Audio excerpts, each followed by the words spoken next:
இன்றைக்கி கிச்சனுக்குள்ளே வரப்பயே ஒரே புன்னகையோடு கிச்சனுக்குள்ளே வந்துட்டுருந்தேன். ஏன்னா இன்றைக்கி சாட்டர்டே, நாளைக்கு சண்டே அப்படிங்கிற ஒரு ஜாலி மூட்லேயே வந்து கிச்சனுக்குள்ளே வந்துட்டேன். What are you going to cook today Mithu? இன்றைக்கி என்ன பண்ண போகிறோன்னா 3 in 1 ரெசிபி தான் பண்ண போகிறோம். ஒரு வெண்டைக்காவை வச்சு 3 சமையல் பார்த்துருவோமா ஜாலியாக. ஒரு பேன் வச்சு அதில் ஃபஸ்ட்டு எண்ணெய் ஊற்றி வெண்டைக்காவோட வளவளப்பை ஃபுல்லாகவே எடுத்துட்டேன். ஃபஸ்ட்டு போட்டோன்னே எனக்கே கொஞ்சம் பயமாயிருச்சு. ஏன்னா அதுலேருந்து நூல் நூலாக வர ஆரம்பிச்சிருச்சு. அப்புறம் கொஞ்ச நேரம் போனோடனே இந்த நூல் போய் வெண்டைக்காய் நார்மல் ஆயிடுச்சு.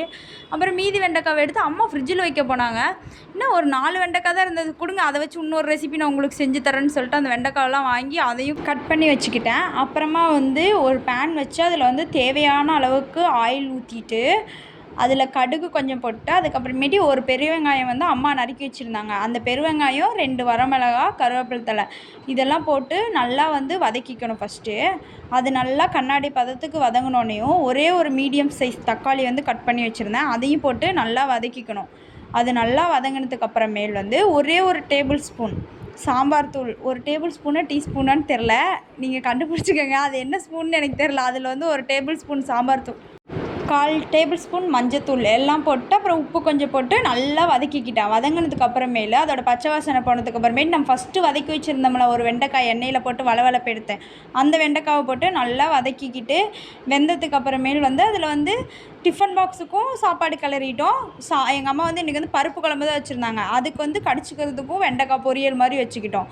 2 ரெசிபி ஆச்சா. இன்னொன்று வந்து ஒரு வெண்டைக்காய், ஒரு 6 வெண்டைக்காய் இருந்து தனியாக கட் பண்ணி வச்சுருந்தேன்ல, அதில் வந்து என்ன பண்ணேன்னா சன்ஃபுட்ஸோட மீன் பொடிக்கிற பவுடர் இருக்கும், அந்த பவுடரும் அப்புறம் கொஞ்சம் சில்லி பவுடர், கொஞ்சமாக சால்ட்டு எல்லாம் போட்டு லைட்டாக தண்ணி தெளித்து பெரட்டி வச்சுக்கிட்டேன்.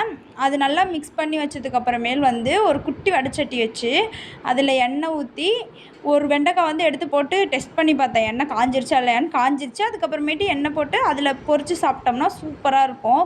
நீங்கள் இதுக்கு என்ன வேணால் பேர் வச்சுக்கலாம், வெண்டைக்காய் சில்லி, வெண்டைக்காய் பக்கோடா, அந்த மாதிரி ஏதாவது உங்களுக்கு தோன்ற பேர் வச்சுக்கோங்க. ஆனால் செஞ்சு பாருங்கள், டேஸ்ட்டு சூப்பராக இருக்கும். அதையும் செஞ்சுட்டு டிஃபன்லாம் எல்லாம் பேக் பண்ண ஸ்டார்ட் பண்ணிட்டேன். இது ஒரே குசியிலேயே இன்றைக்கி வேலை செஞ்சிட்ருந்தேன். ஏன்னா நாளைக்கு விடிஞ்சால் சண்டே, அப்பா சாமி நிறையா டைம் தூங்கி எந்திரிக்கலான்னு சொல்லிட்டு அப்புறம் ஒரு வழியாக எல்லாமே பேக் பண்ணி எல்லாமே எடுத்து வச்சிட்ருந்தேன் ஆஃபீஸ் கிளம்புறதுக்கு. வேகமாக எல்லாமே எடுத்து வச்சிட்ருக்கிறப்ப என்னடா காலுக்கிட்ட ஏதோ ஒன்று ஊறுதேன்னு பார்த்தா அந்த லக்கி எருமை மாடு வந்து காலுக்குள்ளே சுற்றிட்டு இருந்தான். அவனையும் கொஞ்சம் நேரம் அடக்கிட்டு அப்புறமேட்டு அம்மா வந்து இன்றைக்கி வந்து பருப்பு குழம்பு வச்சுருந்தாங்க. பருப்பு குழம்புல சாப்பிட்டு இன்றைக்கி நான் இந்த அவுட்ஃபிட் தான் சூஸ் பண்ணியிருந்தேன், பிளாக்கு அண்ட் ஸ்கை ப்ளூ. இதுவும் மீஷோ ட்ரெஸ் தான்.